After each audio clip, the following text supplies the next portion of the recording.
Having been enticed by Mara, one remains lost in the allure of the samsara, unable to discover the path that leads to the cessation of suffering. He sat beneath the peepal tree, steadfast in his resolution. Mara, riding his great elephant, arrived armed with desire, aversion, hunger and thirst, craving, tiredness and sleepiness, fear and doubt. His sole object was to make him, that is the would-be Buddha, give up by wearing down his resolve.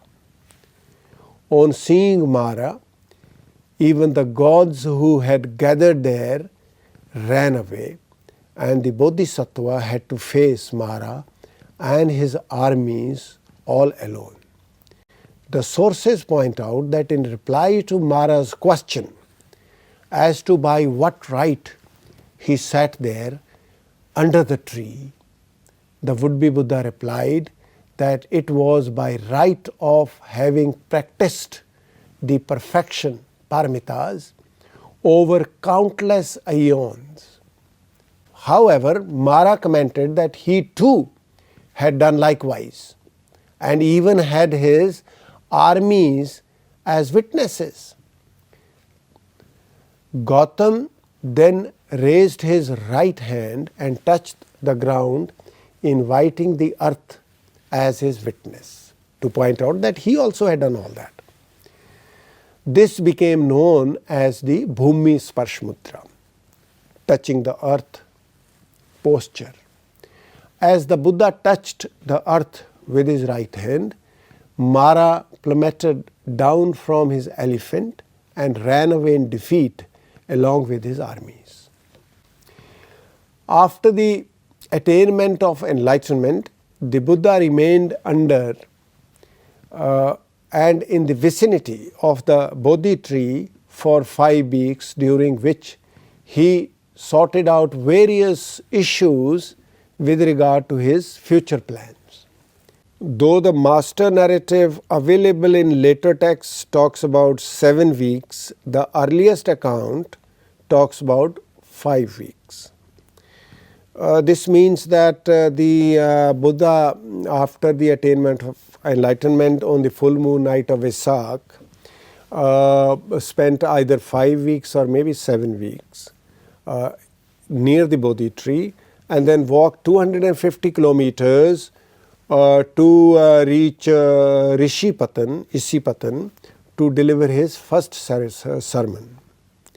He spent his first week under the Mahabodhi tree, gazing at it uninterrupted, experiencing the bliss of enlightenment.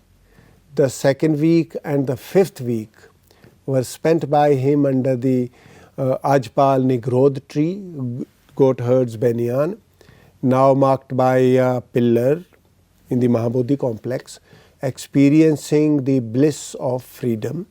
The third and the fourth week were spent near the Muchlind pond and at the foot of the Rajayatan tree, respectively. After having attained enlightenment, the biggest issue that he had to deal with was as to whether he should preach to the world or not. His doctrine that was complex, he felt, and hard to understand. After due consideration, he decided to teach the doctrine, the Dharma. According to tradition, the Buddha's initial response to the attainment of enlightenment was to avoid the hassle of teaching. Brahma Sampati paid a visit to the Buddha personally and assured to the Buddha that there are many beings who would be able to derive benefit from his teachings, appears to have played an important role in persuading him to preach the Dharma.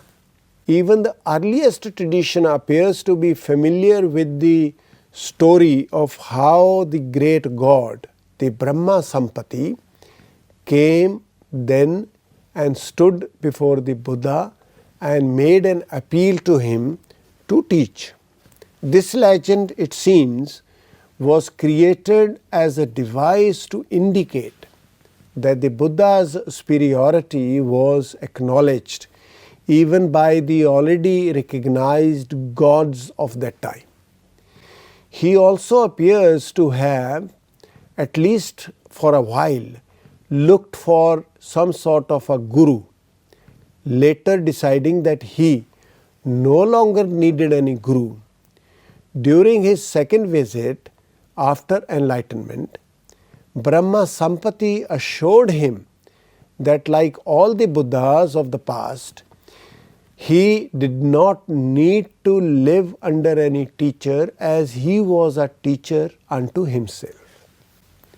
It was also during this period that the conversion of Tapus and Bhallik took place, though the Buddha did not give them any instructions. In this lecture, what I have basically told you is about the life of the Buddha from the time he left home till he attained enlightenment. Thank you so much.